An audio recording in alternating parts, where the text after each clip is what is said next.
This is Hellraiser 3, Hell on Earth.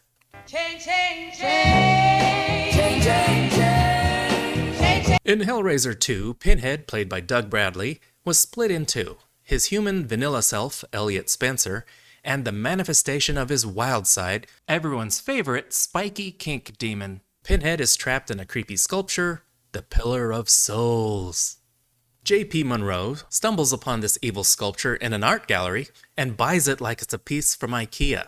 This will look great in the man cave above the nightclub he owns. Edgelord Terry Farrell is Joey, an aspiring TV reporter who's stuck covering lame stories, like a slow night at a hospital. Then a guy is brought in, bleeding, with chains hanging off his body. They don't even secure the chains. They're dragging, whipping around, and Joey gets cut. Hospital sued by reporter, film at 11. Joey tries to interview a witness named Terry, but she says no comment. She does mention the Boiler Room, a nightclub owned by Captain Hairdo over here. The patient is in trouble, and they're going to need a bigger hacksaw. Is this where he turns into Doc Ock? Gee, thanks for the flatline. We weren't sure he died when his head exploded.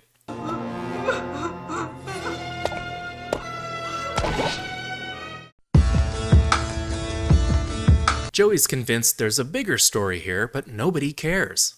No video equals fake news. Meanwhile, at the Boiler Room, where everybody knows your name and don't give a shit, Joey follows her story.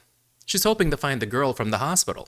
Dark hair, too much eye makeup, should be easy to spot. She does find the douchebag who owns the place, who's as helpful as the instructions for the Lamet configuration. We interrupt this movie for Band of Brothers. I don't recall the Dominion War being so casual. Terry agrees to talk to Joey in exchange for a place to crash and smoke. JP enjoys the edgier things in life, so this fits right in. Then he gets bitten by a toy rat and he bleeds all over the pillar. But the pillar soaks it all up. Feed me, Seymour. Terry makes breakfast for Joey while destroying the kitchen. Then the gals break into the gallery where the pillar came from. But they do find some useful stuff. Check it out. It's the box. JP has a haircut that says, "I have money, so I don't need a stylist." He finds tonight's conquest and they hook up. Afterward, he's just done with her. JP, after all, stands for just penis. They argue. She gets a little close to the pillar and then Pinhead tags in. Here come the hooks. She loses her skin and eats her all up. Skin first, like fried chicken. Pinhead gets a little stronger, but he still looks like he's frozen in carbonite. If you have a quality, be proud of it. Let it define you, whatever it is. And stop sucking in your gut. He strikes a deal with JP. Bring him more victims to feed on, and he'll make with the unearthly delights. It's Little Shop. It's Little Shop of Horrors. And get me some lunch! Joey watches an exposition tape with a cameo from the star of the previous two films, Ashley Lawrence. The box. The same box she's had in her apartment this whole time. Terry used to date JP, so he comes a-callin' and she goes over, and then he tries to feed her to the pillar. Come today. Oh, he said the thing! JP needs her to stand a little closer to the pillar, but she just doesn't want to go anywhere near it. If this were today, he'd have to pry her away from taking Instagram selfies next to it. But he has to take a more direct approach. And she's even more direct. She's got brass knuckles, and that's the end of that. Wait! Pinhead can see he bet on the wrong pony, so now he appeals to Terry and gets her to feed him JP instead. This releases Pinhead, and he's off to the club. My name was Spencer. Elliot Spencer. Elliot's ghost fills Joey in on the situation, including a replay of his transformation into Pinhead and tips on how to defeat him. Bring him here, to my dominion, where I have power. And only then will she become a true Jedi. I might have mixed up my notes. Meanwhile, at the Boiler Room, Pinhead in the hizzy. Shall we begin?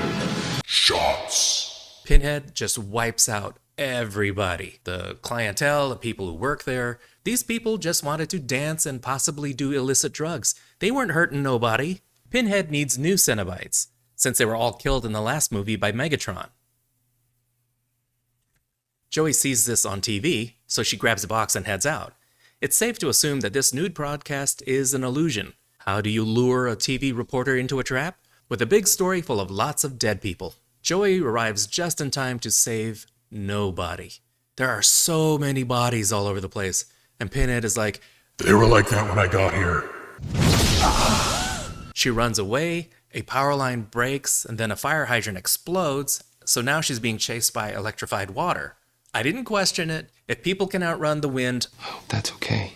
she runs into her former cameraman, turned Cenobite, cameraman. He's got a camera lens embedded in his skull, and that's also a ray gun for some reason. She doesn't do this bystander any favors. Run! Get out of here! And he gets an extreme close-up. Other new Cenobites show up. Gotta sell those action figures. CD guy who's lethal with digital media. It's cool, he's shooting CDs at his victims. LPs would just be too cumbersome. This entry is certainly a lot more explodey than the previous Hellraisers. Oh yeah, I'm a Barbie girl. Then she goes into a church. The priest isn't helping with demons unless a collection plate is involved. It's me. Hi, I'm the problem. It's me. How dare you! Sorry, Father, Pinhead isn't Catholic. Pinhead does this whole thing where he pulls a couple nails from his head and he gives himself stigmata. It's the passion of the Pinhead. He also gives the priest a really gross communion. Joey manages to distract Pinhead and gets him to leave. Too bad she didn't do that one priest ago. Then Joey gets trapped in a construction site. Dead end.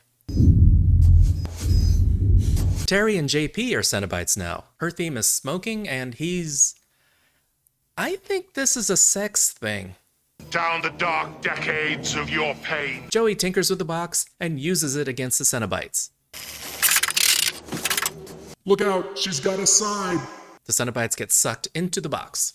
Suddenly, she finds herself in a meadow. It's all peaceful up in here, and her father shows up. He says, "Give me the box." And if you've seen Contact, you know this is bullshit. Thank you, Joey. Big shock, it's Pinhead. He's usually so honest. Since when does he have to trick people? Couldn't resist playing games, could you? Pinhead's about to give Joey the Cenobite makeover, but now he's in Elliot's world, bitch. It's pink versus kink. Elliot and Pinhead struggle, but decide to team up and put their heads together. Pinhead absorbs Elliot, but he's still got enough power to advise Joey one last time. Joey! Send me to hell! Just solve the damn puzzle already. She turns the box into a knife and stabs Pinhead, and this finally stops him. Go to hell.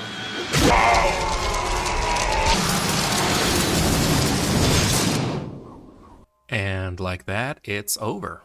Pinhead's gone, the box is normal, and she's alive with her skin intact. She throws the box into the building's foundation, which is still wet concrete for some reason, and sometime later, the building is completed with some really questionable decor. You want to bet there's a gold toilet in here somewhere? That was Hellraiser 3, Hell on Earth.